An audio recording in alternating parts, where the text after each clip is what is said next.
Thumbnail देखकर आप ये समझ चुके हो कि इस वीडियो में हम क्या डिस्कस करने वाले हैं। करेक्ट, हम डिस्कस करने वाले हैं कि how to solve a pair of linear equations in two variables graphically हम सॉल्व करना सीखेंगे linear equations in two variables को। फॉर एग्जांपल इसे देखिए, ऐसे क्वेश्चन को ऑलरेडी हमने elimination, substitution as well as cross multiplication से ऑलरेडी सॉल्व करना सीख लिया है। इसके वीडियो भी आपको इस चैनल पे मिल जाएंगे, ये ऑलरेडी अपलोडेड है, आप उसे भी जा करके चेकआउट कर सकते हो। बट फिलहाल इस वीडियो पे हम बात करने वाले हैं कि ग्राफिकली कैसे सॉल्व किया जा सकता है। ये थोड़ा ज़्यादा टेक्निकल हो जाता है, एज यू नो ऐसे क्वेश्चंस में आपको ग्राफ के साथ डील करना होगा, और जब कभी आप ग्राफ यूज करते हो तो आपको ये मालूम होगा कि यहाँ कुछ रूल्स रेगुलेशंस भी होते हैं, तो केयरफुली आपको ग्राफ पेपर यूज करना है। मैं सारी बातें बताऊंगा, बिल्कुल वे ऑफ राइटिंग दे दूंगा, तो घबराने की जरूरत नहीं है, बस वीडियो के साथ बने रहिए। तो चलिए फिर विदाउट एनी फर्दर डिले शुरू करते हैं। अब करना क्या है, सबसे पहले ये देखो, एट फर्स्ट इसमें से आप इक्वेशन 1 या इक्वेशन 2 से शुरू कर सकते हो। तो जनरली हम इक्वेशन 1 से ही शुरू करते हैं, तो simply you can write from equation 1 we have. तो देखो, अगर इक्वेशन 1 की बात करो तो इक्वेशन 1 से आपको क्या मिलेगा, मैं यहां लिख लेता हूं एक बार, 2x + 3y = 1, ये इक्वेशन 1 है। अगर इक्वेशन 1 को हम थोड़ा सा रिफॉर्म करें तो इक्वेशन 1 से आप चाहो तो x की वैल्यू फाइंड कर सकते हो in term of y, as well as you can find the value of y in term of x। तो चलिए मैं x की वैल्यू फाइंड करता हूं इन टर्म ऑफ y, और देखो क्या होगा, ये होगा 1 - 3y divided by 2। Am I right? ये मैंने क्या किया, इक्वेशन 1 के हेल्प से x की वैल्यू फाइंड कर ली इन टर्म ऑफ y।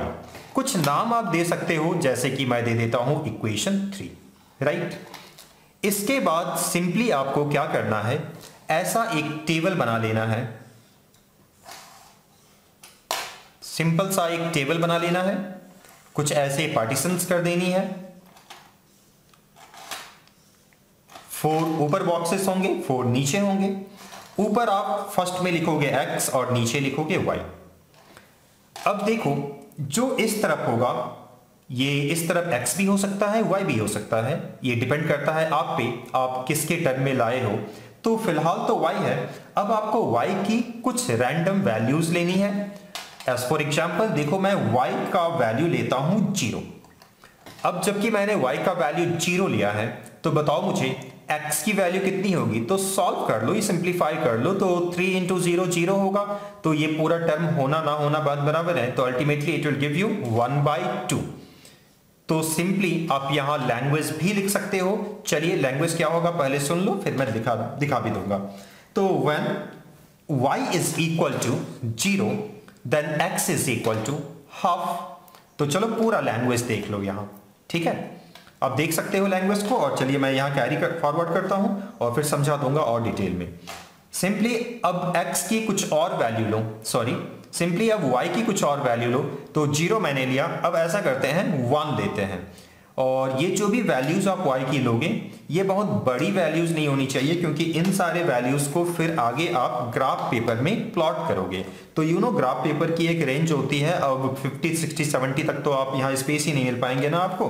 तो जितने भी आपके पास स्पेस हो उतना ही लेना, तो मैक्सिमम 5, 6, 7 तक ही लेना, उससे ज्यादा स्पेस आपको नहीं मिल पाएगा। एनीहाउ, अब देखिए आगे, जब आपने इसको 1 लिया, मतलब y का वैल्यू 1 लिया, तो आप सिंप्लीफाई करके देख लो ये कितना आ रहा है, ये आ रहा है -1, राइट। तो आप -1 लिख लो। नाउ कुछ और वैल्यूज आप ले लो, फिलहाल एक ही और लेना है आपको, टोटल 3 ले सकते हो आप, ऐसे 2 से काम हो जाता है, बट 3 लोगे तो ये आपके लिए ज्यादा बेनिफिशियल होगा, तो आप 3 लेने की ही हैबिट रखना।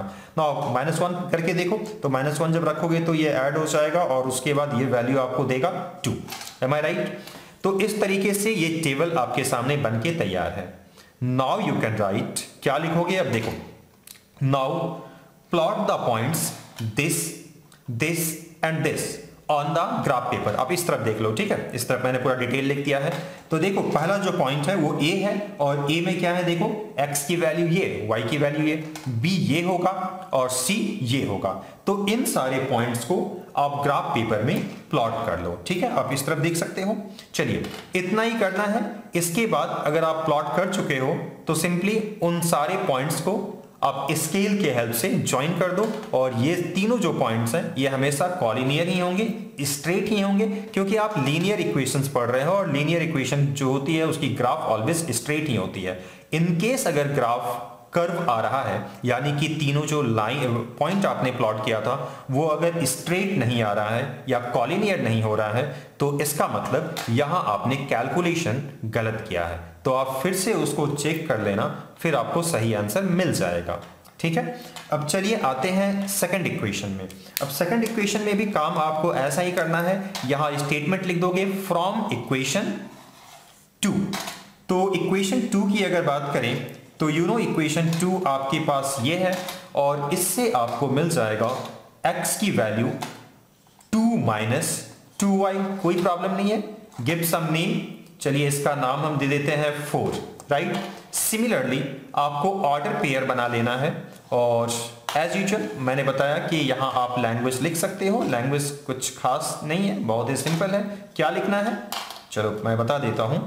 तो when y is equal to, पहले तो आप सोच लो y की कौन सी वैल्यू आप लोगे, और जैसा कि मैंने बताया कि बहुत बड़ी वैल्यू आपको नहीं लेनी है, तो 0 से शुरुआत किया जा सकता है।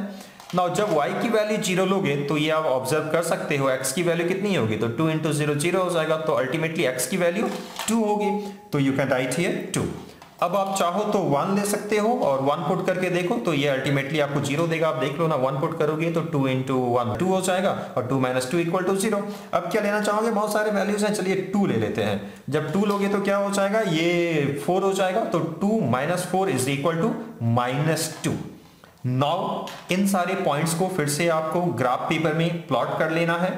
ग्राफ पेपर में कैसे प्लॉट करोगे ये आपको मालूम होगा, तो फिलहाल चलिए मैं यहां लिख देता हूं। Now plot the points D A B C, मैंने ऊपर वाले के लिए यूज किया था, तो अब डी से शुरू करता हूं। 2 0 E 0 1, ये E01 and F negative 2 2 on the graph paper. Language पूरा यहां आप देख सकते हो, पूरा लैंग्वेज मैंने लिख रखा है। तो इन सारे पॉइंट्स को आप फिर से ग्राफ पेपर में प्लॉट कर लो। प्लॉट करने के बाद इन सारे पॉइंट्स को स्केल के हेल्प से केयरफुली आप ज्वाइन कर लेना। एज आई टोल्ड यू, जब आप इन तीनों पॉइंट्स को ज्वाइन करोगे तो ये बिल्कुल स्ट्रेट लाइन आना चाहिए। तीनों पॉइंट्स जो है वो कॉलिनियर होनी चाहिए। अगर कॉलिनियर नहीं आता है तो ये जो आपने फाइंड किया था, यहाँ कैलकुलेशन में आपने कुछ गलत किया होगा, तो उसे आप फिर से वेरीफाई कर लेना। और एक्चुअली में 3 लेने का यही फायदा है, इससे आपको ये मालूम चलता है कि आपने कुछ कहीं गलत तो नहीं किया है। ओके, तो इस तरीके से जो मेन बॉडी है इस क्वेश्चन की वो ये है कि ऑर्डर पेयर आपको सही तरीके से बनाना है। आफ्टर दैट इन पॉइंट्स को लिख करके अल्टीमेटली आपको ग्राफ पेपर में प्लॉट कर लेना है, और पूरा लैंग्वेज क्या होगा वो तो मैंने आपको शो कर ही दिया है, राइट। अब चलिए ग्राफ पेपर में हम लोग सॉल्व करते हैं इसको। तो अगर मैं इस ग्राफ पेपर में बनाऊं, ऐसे मैंने देखिए यहां बना रखा है, तो इस ग्राफ पेपर में अगर बनाऊं तो शायद आपको इस कैमरे में ठीक से नजर नहीं आएगा ये सारे पॉइंट्स, तो मैं इसी चीज को यहां बना देता हूं सो दैट आपको क्लियर हो जाए। तो चलिए पहले मैं बना लेता हूं, फिर आपसे मिलता हूं। तो देखिए ये है coordinate axis. As you know ये है एक्स एक्सिस, मैंने इतना बना लिया है। थोड़ी फॉर्मेलिटीज आपको कर लेनी है, मैंने एरो नहीं दिया था, ये देना बेहद इंपॉर्टेंट है, इसके लिए मैं आपके सामने दे रहा हूं। तो आपने एरो दिया, और ये क्या है, ये एक्स एक्सिस, आपको यहां लिखना होगा कैपिटल एक्स, और ये लिखना होगा इस तरफ एक्स डैश या नेगेटिव एक्स आप लिख सकते हो। सिमिलरली आप इधर भी एरो दोगे और ये हो जाएगा कैपिटल वाई, और इस तरफ आप लिखोगे नेगेटिव वाई या y dash, right. And you can see कि मैंने यहाँ 1 2 3 4 ये सारे चीज लिख रखा है, बीचों बीच 0 है। और ग्राफ पेपर में स्केल लिखना काफी ज्यादा इंपॉर्टेंट होता है, तो यहां मैं लिख तो नहीं रहा हूं बट फिर भी मैं बता देता हूं। यहां आप स्केल लिखोगे और स्केल क्या लिखोगे, चलिए मैं लिख ही देता हूं 1 सेंटीमीटर। ये अगर 1 सेंटीमीटर है, ऐसे मैं ग्राफ में दिखा दो 1 सेंटीमीटर कितना होता है, अगर नजर आ रहा है तो ये जो है ना ये 1 सेंटीमीटर होता है, ये आपको मालूम ही होगा। तो ये आप लिख लेना, क्या लिखोगे 1 centimetre is equal to 1 unit, okay, on both the axis, on both the axis. ध्यान देना एक्सिस का स्पेलिंग सही लिखना। एक्सिस की जो स्पेलिंग होती है यहां देख लो, AXISP होती है और AXESP होती है, ये सिंगुलर है और ये प्लूरल है। तो मैंने बोथ लिखा ना, इसलिए मुझे AXES लिखना चाहिए और मैंने AXES ही लिखा। तो इस चीज का ध्यान दोगे, अगर सेपरेटली अगर यूनिट्स लिख रहे हो तो IS यूज करोगे, AXIS यूज करोगे, अदरवाइज AXES। चलिए अब मुझे क्या करना होगा, अब ये जो सारे पॉइंट्स थे ये और एज वेल एज इनके जो ये सारे पॉइंट्स थे जिसको मैंने यहां लिख भी दिया है और इसके बारे में मैंने शो कर दिया था आपको। तो यहां के ABCD, यहां A क्या होगा बताओ तो, A की जो पॉइंट होगी वो 1/2, 0, B के लिए क्या होगा -1 and 1 और C के लिए क्या होगा 2, -1, यू कैन से ना 2, -1, ठीक है। तो ABC को मैं प्लॉट कर लूंगा, उसके बाद इसको प्लॉट करूंगा यानी कि DEF को, ठीक है। तो प्लॉट करने के बाद स्केल से हम ज्वाइन कर लेंगे। तो चलिए पहले मैं प्लॉट कर लेता हूं, उसके बाद फिर आपसे मिलता हूं। अब देखो मैंने इन तीनों पॉइंट्स को भी प्लॉट कर लिया जो यहां है, और इन तीनों पॉइंट्स को भी मैंने प्लॉट कर लिया जो ये 3 है। आप इन तीनों पॉइंट्स को ऐसे ही प्लॉट करना। देखो आप एक डॉट दोगे जहां भी ये पॉइंट होगा, जैसे कि फॉर एग्जांपल इसे देखो, ये क्या है D20। अब देख सकते हो 20 ये पॉइंट है, तो यहां आप बिल्कुल ऐसे लिख लेना D, जो भी पॉइंट का नाम आपने दिया होगा, और उसकी जो कोऑर्डिनेट्स हैं वो आप लिख लेना। आपने यहाँ कोऑर्डिनेट लिखना है 2, 0। मैं पूरा नहीं लिख रहा हूं क्योंकि ये फिगर थोड़ा ज्यादा गंदा हो जाएगा, तो बस आप समझ जाओ, जैसे कि मैंने D लिखा वैसे ही EF और ABC को भी आप लिख लेना। और प्लॉट करने का तरीका ये होता है, पहले आप एक डॉट दोगे और इस डॉट को हाईलाइट करने के लिए एक सर्कल ऐसा आप बना सकते हो, राइट। तो ये पॉइंट नहीं है, ठीक है, ये हाईलाइट किए हैं इस पॉइंट को, और फिर नाम तो आप लिख ही दोगे। चलिए इतना तो क्लियर है, सारा आप लिख लोगे। आफ्टर दैट जितने आपके पास ग्राफ में स्पेस होगा, इस लाइन को उतना ही लंबा बनाओगे। एट द एंड आप एरो दे देना, ठीक है। इतना करने के बाद ये जो ग्राफ लाइन है, ये ग्राफ लाइन जिसका है या जिस इक्वेशन का है, फिलहाल ये जो है ये इस इक्वेशन का है। अभी तो पता आपको नहीं चल रहा होगा, लेकिन आपने 1 by 1 प्लॉट किया होगा ना, तो जब आपने इन तीनों पॉइंट्स को प्लॉट किया होगा और फिर जब ज्वाइन किया होगा, तो ऑब्वियसली ये जो ग्राफ लाइन बना होगा वो इसके लिए आया होगा। और इससे मतलब क्या है, इससे अल्टीमेटली इसका मतलब इससे या फिर इक्वेशन 1 से है।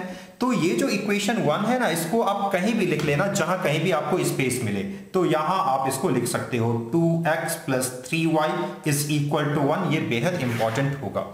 उसी तरीके से ऑब्वियसली ये इक्वेशन 2 के लिए होगा। तो इक्वेशन 2 जहां कहीं भी आपको इसमें स्पेस मिल जाए, वहां आप इस इक्वेशन को ऐसे ही लिख लेना। चलो ये बात भी क्लियर हो गई, ओके। अब समय है आखिरी काम का, यानी कि आपको बताना है सॉल्यूशन। ध्यान देने वाली बात यह है कि कुछ लोग ग्राफ तो काफी केयरफुली बनाते हैं, सब कुछ सही तरीके से करते हैं, और एट द एंड वो x और y की वैल्यू नहीं बताते हैं या फाइंड करना भूल जाते हैं। बट ऐसी गलती मत करना, अदरवाइज आपके नंबर कटने तो तय हैं। तो ये वार्निंग मैं इसलिए दे रहा हूं ताकि आपके नंबर ना कटें। देखो इस बात को समझो, आपको क्या करना है, क्वेश्चन में ये था कि आप इसे सॉल्व कीजिए, और सॉल्व का मतलब होता है जो वेरिएबल है उसकी वैल्यू आपको फाइंड करनी है। और आपने सारे फॉर्मेलिटीज तो की, लेकिन आपने x और y की वैल्यूज ही नहीं फाइंड की, तो फिर सॉल्यूशन का तो कोई मतलब ही नहीं होता है। आपने सॉल्व अल्टीमेटली नहीं किया ना, तो आपके कुछ नंबर कट जाएंगे। तो सॉल्व आप श्योर कर लेना, which is definitely very much easy. और कैसे आप सॉल्व करोगे, देखो दोनों ग्राफ लाइन कहीं ना कहीं इंटरसेक्ट किया होगा। हाँ, कुछ केसेस में वो इंटरसेक्ट नहीं भी करेंगे, और कुछ केसेस में वो क्या होंगे, ओवरलैप हो जाएंगे, यानी कि एक के ऊपर एक हो जाएगा। तो वो एक अलग चीज है, वहां फिर नो सॉल्यूशन और इनफाइनाइट मेनी सॉल्यूशन का कंसेप्ट आएगा।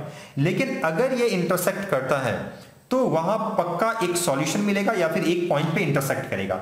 जहां कहीं भी वो इंटरसेक्ट किया, वहां से आप परपेंडिकुलर ड्रॉप डाउन कीजिए x एक्सिस की तरफ, और सेम काम कीजिए y एक्सिस की तरफ। तो एज यू नो ये ग्राफ मैंने बहुत ही अच्छे तरीके से बनाने की कोशिश की, फिर भी है जो भी ये रफली ही है। ये जो भी मैंने डिस्टेंसेस लिए ये बिल्कुल बहुत एग्जैक्टली तो मैंने नहीं लिया ना, तो इसलिए ये ग्राफ थोड़ा बहुत फर्क आया होगा, मतलब कि थोड़ा सा ये ऊपर या नीचे हुआ होगा। तो यहां से मैं ड्रॉप डाउन जब करूंगा तो मुझे मालूम है इसको इंटरसेक्ट यहां करना चाहिए, ठीक है। ऐसा मुझे मालूम इसलिए क्योंकि इसको देख करके ही मुझे मालूम चल रहा है कि इसकी जो आंसर होगी x की वैल्यू -4 होगी और y की वैल्यू जो है 3 होगी। आप पुट करके देख लो, ये आप भी समझ जाओगे। और एलिमिनेशन, सब्स्टिट्यूशन या क्रॉस मल्टीप्लिकेशन जानते हो तो आप आंसर तो ऐसे भी निकाल सकते हो। तो जो भी हो, कहने का मतलब सिर्फ इतना है कि जहां ग्राफ लाइन इंटरसेक्ट किया है वहां से आपको परपेंडिकुलर x की तरफ ड्रॉप करनी है। जहां ये मिलेगा वो होगा x का आंसर, यानी कि फिलहाल वो -4 पे ड्रॉप डाउन हुआ है तो जो x की वैल्यू होगी वो -4 होगी। सिमिलरली इसको ड्रॉप डाउन करोगे आप y की तरफ और ये ठीक ठाक देखो y पे 3 पे आया और y की वैल्यू कितनी होगी 3 होगी। तो हेंस जो सॉल्यूशन है ना वो x की वैल्यू -4 है और y की वैल्यू जो है ये 3 है। This is very much important, ये आप पक्का लिखोगे। और ये आपने सही निकाला या गलत इसे आप काफी इजीली वेरीफाई भी कर सकते हो। ये जो x और y की वैल्यूज हैं इसे आप यहां सब्स्टिट्यूट कर देना। आप पुट करके देखो, मैं दिखा दूं क्या आपको, चलिए यहां मैं रफली इसको करके दिखा देता हूं। x की वैल्यू आप यहां -4 रखो, ये है LHS के लिए हम काम कर रहे हैं फॉर इक्वेशन 2, राइट ना। तो -4 मैंने रखा, वहां नजर रखना कि x की वैल्यू मैंने रखा -4, प्लस के बदले प्लस लिखा और 2 के बदले 2, y के बदले 3, राइट। सॉल्व कर लीजिए जरा इसे, -4 प्लस 3 2 जा 6 और दोनों को जब सॉल्व कीजिएगा तो कितना हो जाएगा, ऑब्वियसली 2 हो जाएगा। और क्या ये इक्वल है RHS के? तो अगर ये RHS के इक्वल आ जाता है इसका मतलब ये आंसर आपका सही है, आपने वेरीफाई किया फॉर इक्वेशन 2। सेम वर्क आप कर सकते हो फॉर इक्वेशन 1, राइट, जैसा कि मैंने एलिमिनेशन, सब्स्टिट्यूशन और क्रॉस मल्टीप्लिकेशन वाले में बहुत डिटेल में बताया था। तो इन सारी चीजों का आप ध्यान रखना। इस तरीके से इस क्वेश्चन को हमने कंप्लीट किया। तो एक बार फिर से मैं आपको एक रिविजन देना चाहूंगा, मेरी बातों को ध्यान से सुनना। जो पूरा लैंग्वेज होगा वो मैंने आपको शो कर दिया, फिर से शो कर दूंगा, बट पहले एक बार मेन जो क्वेश्चन या सॉल्यूशन का जो बॉडी होगा उसे आप समझ लो। आपको सबसे पहले इक्वेशन 1 लेना है, x या y की वैल्यू फाइंड कर लेनी है इन टर्म ऑफ अदर, यानी कि x की वैल्यू y के टर्म में फाइंड करो या फिर y की वैल्यू x के टर्म में फाइंड करो, ठीक है। अगर y की वैल्यू आप फाइंड करना चाहते तो क्या होता, 1 - 2x डिवाइडेड बाय 3। ओके, फिलहाल मैंने x की वैल्यू फाइंड की। आफ्टर दैट y की कुछ रैंडम वैल्यूज रख लोगे। अच्छा, मैं जो बता रहा था कि यहाँ वैल्यूज काफी लंबे चौड़े मत लेने। देखो अभी अगर ये ग्राफ पेपर मेरा होता तो मेरे पास मैक्सिमम स्पेस 5 तक की है, मैं हार्डली 6 ले सकता था। तो जितने भी आपके पास स्पेस है उतना ही आप लेना, ठीक है। ये वैल्यूज उसको एक्सीड नहीं होनी चाहिए। अदरवाइज अगर मान लो यहाँ 15 होता तो 15 आप कैसे प्लॉट करते, किसी भी डायरेक्शन में 15 तो है ही नहीं आपके पास, तो प्लॉट करना नेक्स्ट टू इम्पॉसिबल है ना। बट हाँ, स्केल वगैरह चेंज करके हम उसे भी प्लॉट कर सकते हैं। ये जो स्केल जो है ना उसे चेंज करके उसे प्लॉट किया जा सकता है, बट ऐसा फिलहाल क्लास 10 में आप अवॉइड कीजिए, बेहतर होगा आपके लिए, ठीक है।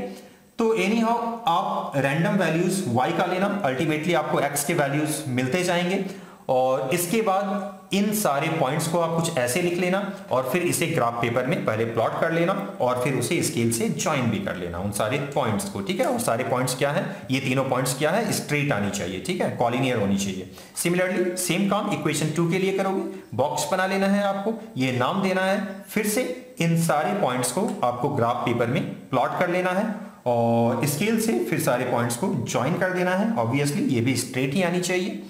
आफ्टर दैट जहां कहीं ये दोनों ग्राफ इंटरसेक्ट किया होगा वहां से परपेंडिकुलर लाइन x की तरफ और y की तरफ प्लॉट करोगे या ड्रॉ करोगे और जहां कहीं भी ये ड्रॉप डाउन होगा x में वो होगा आंसर x का और जहां ये ड्रॉप डाउन होगा y में वो आंसर होगा y का और जो भी आंसर आपका आया होगा उसे आप बहुत ही आसानी से वेरीफाई भी कर सकते हो, ठीक है। तो वेरिफिकेशन पक्का कर लेना।